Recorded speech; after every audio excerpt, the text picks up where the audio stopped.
Bem-vindos a mais um episódio do podcast Pode Falar de Câncer Sim. Meu nome é Mariana Cunha, eu sou médica, oncologista clínica, junto com a doutora Graziela Piló. Construímos esse espaço para discussão, para debate, para falar sobre saúde e câncer. E é sobre isso que a gente conversa hoje com um especialista de um órgão importantíssimo, a pele. O maior de todos. O maior de todos. Obrigada, doutora Franciele Bianchi, que já está virando sócia aqui do Pod. Vai vir aqui para falar muito para a gente. Obrigada por vir aqui mais uma vez. Imagina, um prazer, gente. Obrigada pelo convite. E vamos falar sobre um tema importante. A gente gosta de falar de pele, né, desse órgão tão importante. Em 2014, a Sociedade Brasileira de Dermatologia criou um movimento para conscientizar, para chamar a atenção das pessoas sobre como se prevenir, como melhorar o diagnóstico dos cânceres de pele. Porque, assim, a pele sofre de alguns tipos de cânceres que são dela, né, doutora Franciele? Então, assim, como é que a gente vai explicar para as pessoas, então, o que acontece na pele? Quais são os tipos de câncer de pele mais frequentes?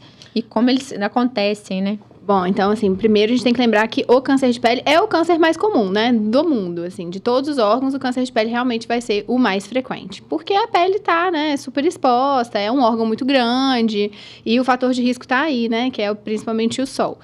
Então, é extremamente comum a gente ter câncer de pele, e geralmente, a maioria das pessoas acha que o câncer de pele ele é muito óbvio, né? Que ele vem quase com uma plaquinha, assim, sou um câncer, me tire daqui. E não é, né? A maior parte das lesões, elas são cor da pele, parecem uma espinha, ou parecem, assim, uma lesão que você machucou. É muito comum no nariz, né? Os pacientes acharem que foi o óculos que deu aquele trauma, aquilo ali é um machucado. Já tá ali há muito tempo, né? E a maior parte, né, ainda bem, dos cânceres de pele, tem um crescimento muito lento. Então, o paciente vai acostumando com aquela lesão e vai deixando pra lá.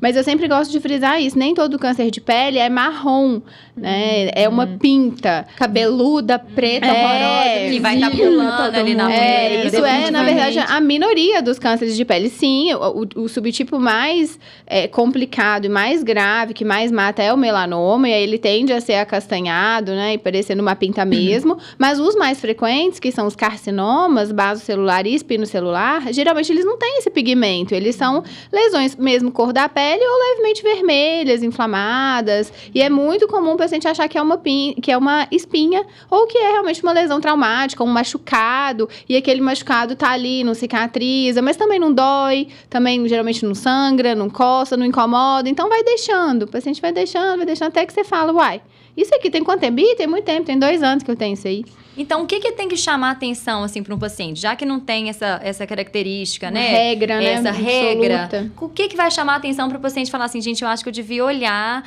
essa alteração que tem aqui na minha né? pele? Ou será que eu tenho que olhar tudo? Tem gente que é muito manchadinho também, né? Tem gente que tem muita alteração de pele, que não seja mesmo a mancha enegrecida, mas outras alterações. Como é que essas pessoas vão fazer para chegar? Então, quando a gente pensa nos carcinomas, que são esses que geralmente não são escurecidos, uma das dicas que a gente dá é aquele tipo de lesão que não cicatriza, que surgiu na idade adulta, você, né, não nasceu com aquilo ali, e que a lesão tá ali, persistente, não vai embora. Pode parecer realmente um machucadinho, mesmo que bobo, mas aquilo ali, você já passou uma pomadinha, que todo mundo adora passar e se automedicar, você já passou alguma coisa ali, e aquilo ali tá persistindo, ou realmente tá crescendo, tá modificando o aspecto, tá chamando atenção em alguma coisa ali que você vê que não tá normal. E principalmente se aquele paciente já tem uma história familiar. Porque tem esse caráter hereditário, não só de mutações genéticas que são adquiridas, mas porque os familiares são muito parecidos em termos de cor e de hábitos de vida, né? O pai então, assim, vai os filhos, uma família que gosta de ir pra praia, ou que tem casa na praia, vai todo mundo, todo ano. Então, todo mundo se expõe de maneira muito parecida. Então, a questão familiar é super importante. Se você tem parentes de primeiro grau que já tiveram câncer de pele, você vê que tem alguma lesão nova, de surgimento recente, que não vai embora, e depois de 3 meses, 6 meses no máximo, ela persiste, é bom dar uma olhadinha. E alguma lesão também que pareça um machucado, mesmo que seja em áreas que você considera que poderiam ser realmente machucáveis, né? Por exemplo, a área de barba nos homens, ou a área do nariz, em quem usa óculos, atrás da orelha, em quem usa óculos.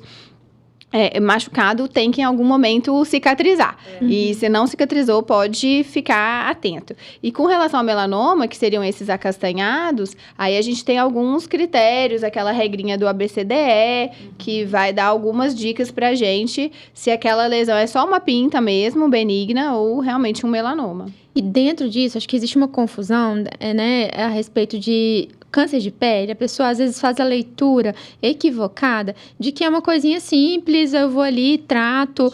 Foi no meu dermato, não. Eu já tive. Tem gente que não lembra que teve, né? É muito comum. Você pergunta até, não, eu tive uma manchinha que foi retirada, você não sabe nem o que veio. E as pessoas têm muito medo da palavra câncer, Sim, né? Então elas evitam, assim, de falar câncer. Não, câncer de pele, não, eu tive uma coisinha, assim. Mas tirou. Era muito simples, né?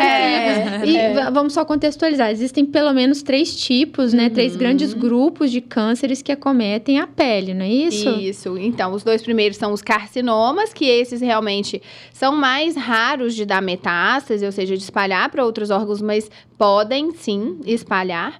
E o terceiro grupo, o terceiro mais frequente, que é o melanoma, esse já é super traiçoeiro e é o contrário. Ele dá metástase muito precocemente, muito. Do tamanho de 1 milímetro de espessura de melanoma, você já pode ter metástases, né, linfáticas e pelo sangue, metástases para fígado, para sistema nervoso central. Então, essa história de que todo câncer de pele é bonzinho e é tranquilo e é só ir lá e remover e pronto, acabou, não é bem assim. Claro que hoje em dia as nossas campanhas todas estão muito em cima disso, do diagnóstico precoce, porque sim, se você diagnosticar precocemente, mesmo um melanoma, que tende a ser super agressivo, se ele for diagnosticado precocemente, uma cirurgia ali, 2 pontinhos, acabou. Curado, resolvido. Então, realmente não tem por que a gente pegar cânceres de pele muito avançados. Afinal de contas, eu sempre brinco, né? O órgão tá ali, o câncer de pele tá ali.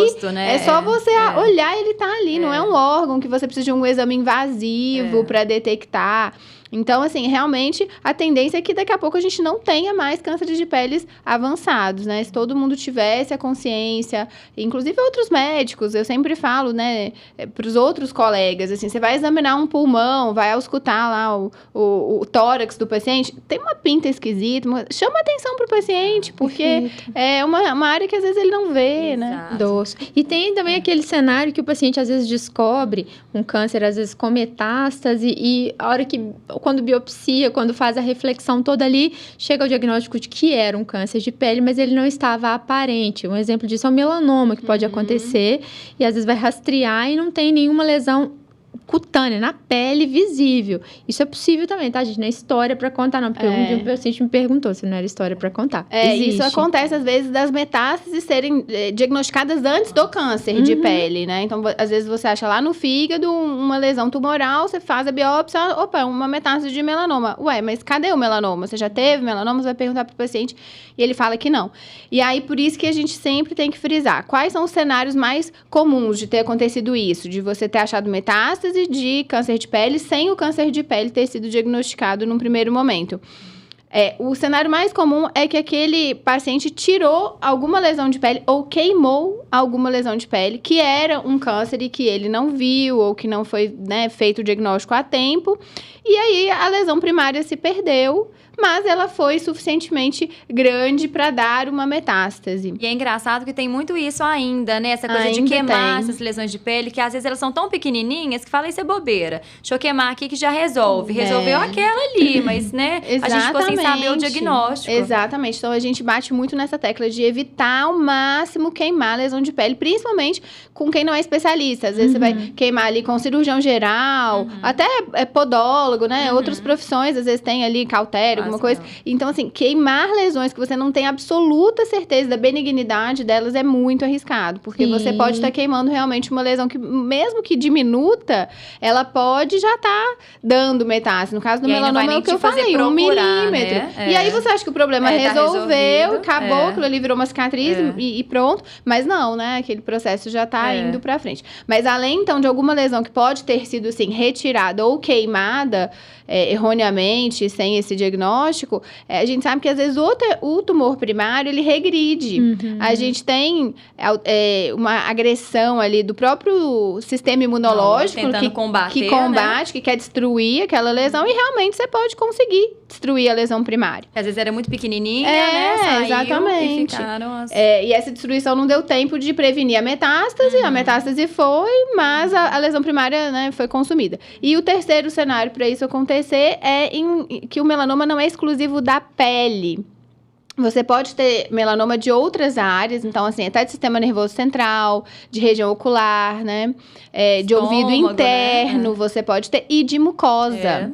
Então, mucosa retal, mucosa vaginal, palato dentro da boca. E aí, esses melanomas metastáticos aí, eles podem realmente ser de algum sítio aí que tá um pouco mais difícil da gente acessar. Oculto ao exame ali na hora, né? E a gente pensa só em pele o que você tá vendo, exatamente. Em relação a grupos, né, grandes grupos, Fran, eu acho interessante que as pessoas ainda têm uma cultura de que a pele escura, a pele da raça negra, ela não precisa de protetor solar, ou ela tá ali nesse cuidado da pele para evitar o câncer de pele, que essa é uma população que poderia prescindir, que poderia não utilizar ou utilizar um fator de proteção menor, ou não se cuidar com o mesmo rigor que a raça, né, branca, os brancos, a pele mais clarinha. Ainda tem muito desse mito, como se o câncer de pele fosse exclusivo dos brancos, e não é. Claro que, com certeza, um dos principais fatores de risco vai ser a cor clara, porque a gente vai ter menos proteção nessa pele, então, com certeza, é mais prevalente, né, nos brancos.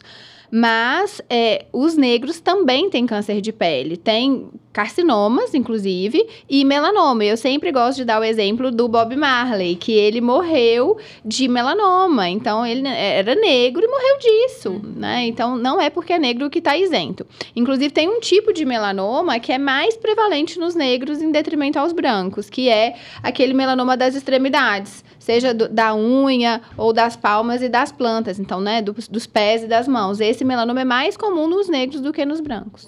Ô, Fran, falando em fator de risco, né, para o desenvolvimento de câncer de pele, a gente, óbvio, né, pensa sempre no sol. Existe algum outro fator, assim, mais importante? E pensando especificamente no sol, tem alguma exposição que é segura? Pensando que nós estamos aí num país tropical todo mundo. Verão chegando. Verão chegando. E mesmo no inverno, a gente já tem uma exposição, mesmo que pequena, a gente já acaba tendo, né, no dia a dia ao sol. Claro.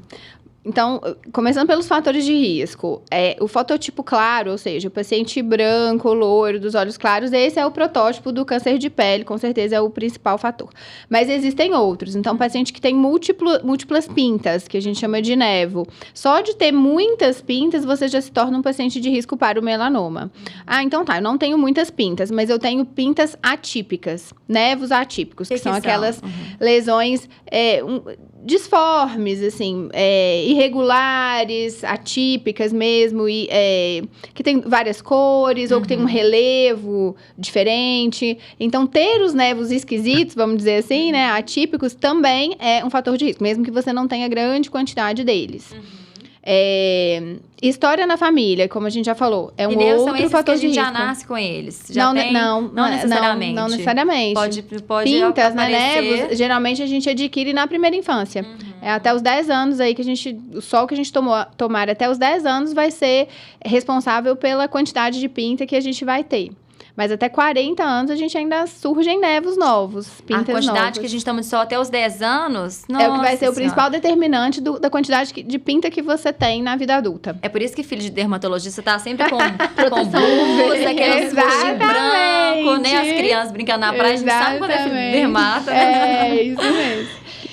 Então, a história familiar é super importante e a história pessoal. Porque na dermato a gente brinca assim, olha, o raio cai 2 vezes no mesmo lugar. Sim, né? Ou seja, se você já teve um câncer de pele, a chance de você vir a ter outro é muito maior do que o do seu amigo ali que não teve. Então, a gente tem que ficar vigilante com esses pacientes, porque eles tendem a pensar assim, eu já tive, pronto, já tive minha um, cota, já gastei minha cota, né? Agora deixa pro próximo. E não é isso. Então, tem algumas mutações genéticas, né? Também que ocorrem em famílias. Então, eu tenho famílias que têm câncer de pele, a família toda. Algumas síndromes que são associadas ao aumento de câncer de pele também. E é interessante porque nesse movimento que a Sociedade Brasileira de Dermatologia e outras sociedades se propõem a fazer um movimento de conscientização do câncer de pele, é legal você colocou aqui sobre exposição, com quanto tempo, seguro, né? Como fazer. E ainda existe uma correlação ruim, né? O dermatologista como sendo a questão estética. Eu vou ao dermato em duas situações. Ou quando eu quero melhorar a estética, ou quando eu tenho uma lesão, um machucado, uma ferida, alguma coisa desse tipo. E existe a consulta dermatológica preventiva, né? Com certeza. E hoje em dia a gente sabe que tudo na medicina deveria ser preventivo, né? Até porque é o que a gente tá falando aqui. A gente sabe como que o câncer surge, o que é, né? Por que ele vai surgir. Então, eu tenho como me prevenir dele. E o ideal aí, a gente recomenda que se desse para passar no dermato uma vez por ano, ou uma vez a cada 2 anos, se você for um paciente de muito baixo risco, pelo menos uma vez a cada 2 anos, fazer realmente um screening, né, da sua pele, um check-up ali da sua pele, porque não dá pra gente, sozinho, como paciente, se auto-monitorar 100%, né, da pele, costas, principalmente quem tem muita manchinha, né, tem aquela dermatoscopia, como é que chama? O exame dermatoscópico, tem um mapeamento que vocês fazem para paciente que é muito manchado, né? Então, para acompanhar se surgiu uma pinta nova ou se elas estão aumentando, né? Isso. Então, pelo menos uma vez por ano. E às vezes eu mesmo falo com o paciente, não, você tá super tranquilo, sua pele é super tranquila, você tem bastante juízo. Pode voltar de 2 em 2. Então, também não é aquela coisa que, meu Deus, tem que ficar ali toda hora. Mas, pelo menos uma vez por ano, uma vez a cada 2 anos, é bom fazer esse check-up para isso, pra gente conseguir fazer o diagnóstico precoce. Porque o diagnóstico precoce do câncer de pele é maravilhoso. É tirar aquilo ali, acabou. Você não precisa de nenhum outro tipo de tratamento e você tá curado. Pensa, com uma cirurgia de 1 ponto, 2 pontos. É maravilhoso, realmente. E se o fator de risco maior tá aí, que é a exposição solar, que é o sol, a exposição solar, existe alguma regra para aquele paciente que está lá se perguntando, então eu vejo muitas pessoas falarem sobre protetor solar para evitar o envelhecimento.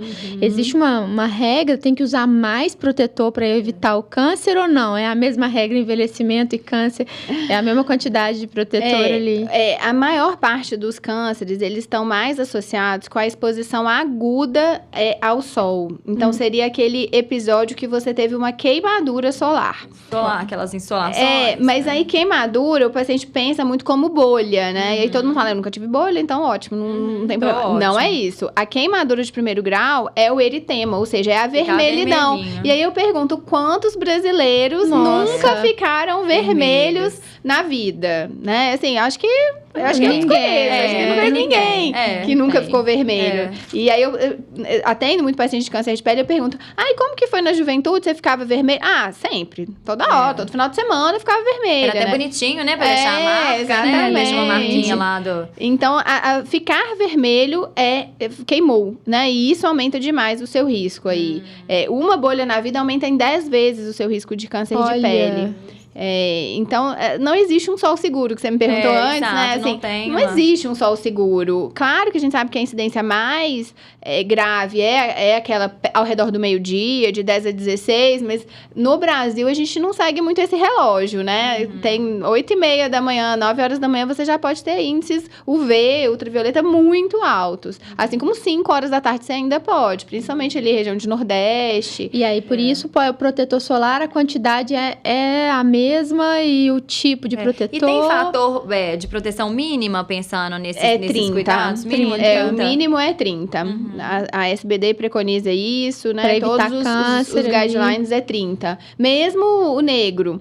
Teoricamente, o negro já tem uma proteção basal maior, né? Mais melanina, que já protege bem contra a radiação ultravioleta, mas se a gente quer realmente garantir, seria 30.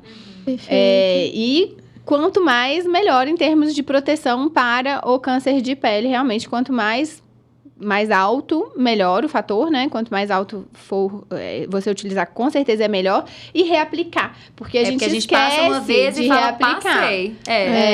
E o verão tá aí, e aí o pessoal vai pra praia e fala comigo assim, não, mas eu passei protetor e voltei assim, queimado, torrado. Aí eu, tá, que horas você passou? Passei às 9. E depois? E aí você ficou o resto do dia achando que o das 9 tinha resolvido, né? Claro que não. Então tem que reaplicar. Na praia, na água, se você tá ou suando muito, fazendo algum esporte, de 2 em 2 horas. Ou após cada imersão na água. Então, saiu da água, acabei de passar, resolvi dar um pulo ali. Um pulinho, vai passar de novo. Sair da água, tem que passar de novo, não tem jeito. Então, é a cada 2 horas ou após cada imersão na água, o que vier primeiro.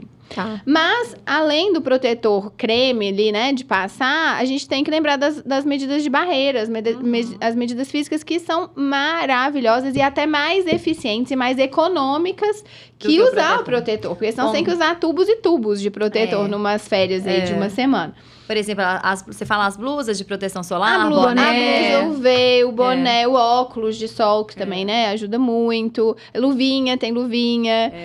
Então, medida de barreira mesmo, chapéu, é maravilhoso. E os pacientes esquecem muito. E aí tem muito uma pergunta que vocês devem receber também, de paciente que já teve câncer de pele, do tipo assim, nunca mais eu posso ir pra praia, é isso? Também, com certeza. E eu falo, lógico que pode. Deve, só que você vai ter que ir com juízo. Então, no horário de pico, você vai evitar, se possível. Ou, se não der pra evitar, vai rapidinho e vai com as proteções todas que você sabe. E as pessoas esquecem, por exemplo, aqueles dias que não tá o sol a pino, né? Aquele mormaço, as pessoas esquecem que queima também. Exatamente. E geralmente são os dias que tem os pacientes mais vermelhos, né? Porque você esqueceu o protetor, aquele sol não tá te incomodando, você fica mais tempo exposta. É o clássico. E aí vem as queimaduras. E a turma que fala, não vou pro sol, não gosto de ir pro sol, mas eu vou pra uma câmara aí, costumo colocar uns lasers aí ou que trabalha muito, pra pigmentar, né? Você tá falando das câmeras. De bronzeamento. Você tá falando artificial. Isso é um problema, porque o Brasil, a gente tem essa cultura de que a pele bronzeada é a valorizada. E aí, isso é um problema, porque a câmera de bronzeamento artificial, a câmera mesmo, você entra lá e que são lâmpadas ultravioleta, ela está proibida no Brasil desde 2009. Ela tá, mas infelizmente é a coisa mais fácil do mundo de você achar. E, inclusive com anúncios, vira e mexe, alguém me manda. Olha isso aqui, tá falando que é liberado pela Anvisa. Claro que não tem Anvisa nenhuma pra esse tipo de câmera. Então, tá proibida, mas é super fácil de achar, tá aí em vários salões. É cancerígeno mesmo, aumenta inclusive melanoma. Então, por que ela aumenta? Porque ela dá uma incidência maior, assim, naquele porque ela período. É a radiação ultravioleta mesmo. E numa coisa mais, de uma forma mais importante, é mais aguda, né? Assim, o paciente tá lá, quantas horas que eles ficam? 2 horas? Não, às vezes não, é pouco tempo, mas é muito intensa, né? E sem nenhum tipo de proteção, porque o seu objetivo é esse. Queimar, né? Então realmente aquilo ali tá proibido, mas infelizmente a gente vê muito ainda. E uma outra coisa que surgiu mais recentemente no Brasil foi a moda daqueles bronzeamentos na laje, que a gente brinca, né? Assim, as empresas que fazem uma mistura de líquidos e aplicam no paciente, aí põe o paciente com fita, né? Imitando a marquinha. E assim, aquilo ali é uma loucura, assim, inúmeros casos de queimaduras graves que a gente já teve, porque essa mistura que é aplicada na pele para que você bronzeie mais rápido ou mais, né, mais intensamente esse bronzeado, são de substâncias que a gente usa para pigmentar vitiligo. Então, são substâncias que têm, assim, realmente essa fotoatratividade, com ação direta com ação direta. Que retrocessos. Parece antigamente que o pessoal, né, na época da minha mãe, eles iam pra praia e ao invés de passar o protetor, passava o bronzeador, né? Que tem um pouco essa coisa de puxar mais a radiação e a cor, né? Então, esse tipo de bronzeamento aí, que o pessoal até fala, bronzeamento natural, com uma mistura natural, ela também é super contraindicada. A gente, né, não recomenda de jeito nenhum. E luta. Esses bronzeamentos artificiais com jet bronze que a gente vê, esses são seguros. São seguros. E aqueles autobronzeadores também, né? Que você compra e passa, e dá uma corzinha. E já dá uma corzinha, você não precisa ir pro sol. Pode investir nele, que aquele ali tá tranquilo. Ou um protetor com cor, né? Hoje em dia a gente tem muito recurso pra ficar bronzeado. Agora, realmente, não tem uma forma de você ficar bronzeado sem ter agredido a sua pele. Porque o bronzeamento, o fato da sua pele ter escurecido, é porque ela foi agredida. E ela escureceu para se proteger. Então, todo bronzeamento não é saudável. Bronzeou, exagerou. Entende? E isso fora esse argumento que a gente tá colocando, fora esse contexto de ser o jet bronze, que é uma tintura não, aquilo, né? Ali é uma maquiagem. É uma maquiagem, aí essa tá liberado. O restante, Isso. a gente tem que ter cuidado. Gente, assim, ó, a pele não é só cartão de visita, não, gente. A pele é o maior órgão do corpo, a pele reflete todo o nosso estado de saúde. A gente já conversou aqui em outro episódio do podcast do efeito da pele em manifestar o seu estado de saúde. Não é só como o câncer, mas ela manifesta o seu grau de hidratação, se o seu intestino tá funcionando ok, se a sua alimentação tá bacana.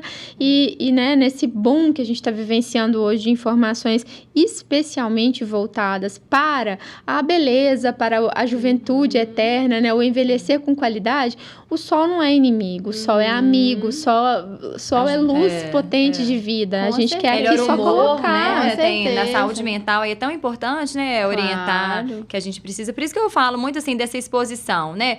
Não tem exposição segura, mas a gente também não pode correr do sol. Eu acho que é se expor, com segurança, né? Assim, vamos usar o protetor. Com prudência, né? Sem torrar, sem exagerar. Lembrando de usar as medidas ali de Agora, proteção. uma pergunta simples, assim, que às vezes eu vejo o paciente perguntando e eu não sei exatamente, assim, qual que é a resposta certa.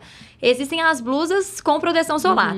Tem lá, fator de proteção 30. Mas não tenho dinheiro pra comprar essa blusa porque ela é cara. E se eu colocar uma blusa simples, uma blusa normal, ela tá protegida ou tá com a sensação que está protegido, mas deveria estar passando também um protetor embaixo? É uma boa pergunta. Na verdade, qualquer tecido que você coloque vai te dar algum grau de proteção. Com certeza é a melhor opção.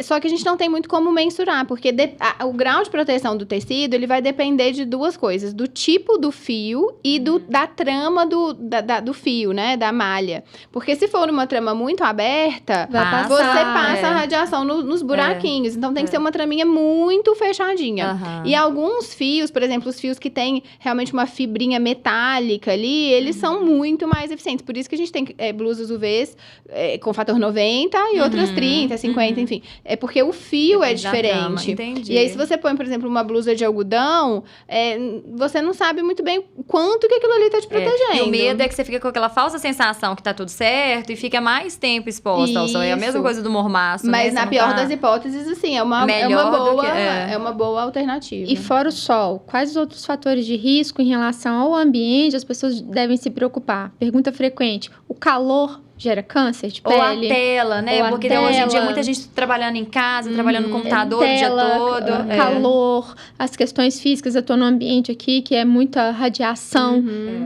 Não, a gente não tem esses fatores de risco para o câncer de pele não funcionam. O calor, as luzes, né, artificiais, luz visível, elas influenciam no melasma, que é uma mancha da pele. Por isso que a gente, dermatologista, a gente incentiva os pacientes a usarem mesmo dentro de casa, enfim. Mas porque a gente está pensando na estética da pele. Se a gente está focado na prevenção ao câncer, basta ali você usar o protetor quando você vai se expor ao sol. Mas lembrando que ao sol é a claridade, não necessariamente ao sol diretamente, porque tá nublado, dia tem que nublado, a radiação tá passando. E lembrando que a radiação atravessa vidro, por exemplo. Então, você tá lá dentro de casa, mas tá com aquele solão entrando na sua casa. Através do vidro. Também tá super exposto. É isso aí.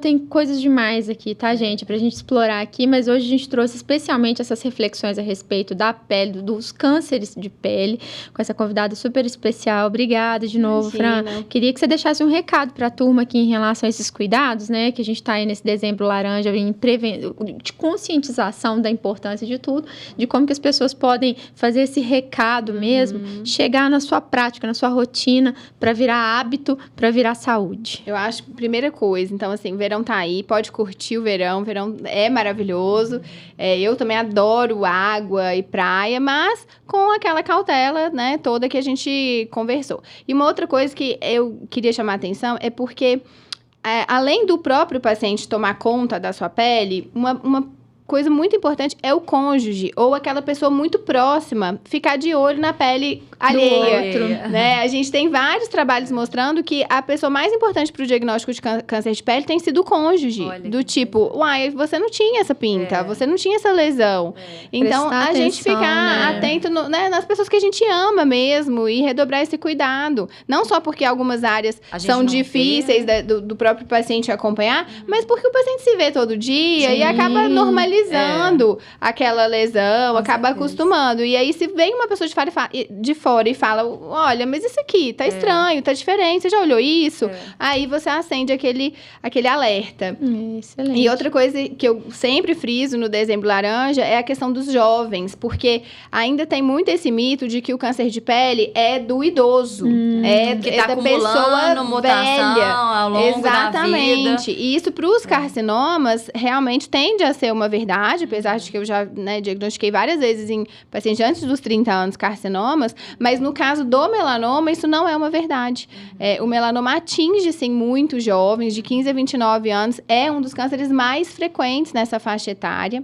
E o jovem tende a achar que não, que ele está imune, que câncer é doença de velho. Câncer em geral, né? A gente já falou isso aqui no podcast também, né, Mari? Sobre a importância do diagnóstico de câncer em gente nova. É muito mais difícil, porque ninguém acha que jovem adoece, principalmente para quando a gente fala de câncer. Então, os diagnósticos geralmente são mais tardios, né? A pessoa procura depois e complica a vida. É isso aí, gente. Ó, o recado tá dado. Saúde não tem idade. Saúde é para toda a vida, né? E a gente tá aqui para conversar sobre vida, saúde, câncer, tudo mais que você quiser. Gostou disso daqui? Gostou desse papo? Deixa aqui seu comentário, deixa aqui sua sugestão de conversa para os próximos podcasts. E se achou que essa conversa faz sentido e que pode ajudar alguém que tá precisando levar aquela cutucada ali, ó, tô com uma lesão de pele, tô precisando ver um dermatologista, ó, isso aqui tá diferente. Espalha essa notícia boa, espalha essa conversa por aí. Isso é a conversa que precisa chegar em todos os lares. Aqui a gente está aqui para falar de câncer e para falar de saúde, né? Então, pode falar de câncer sim, pode compartilhar a ideia do bem, pode semear a informação.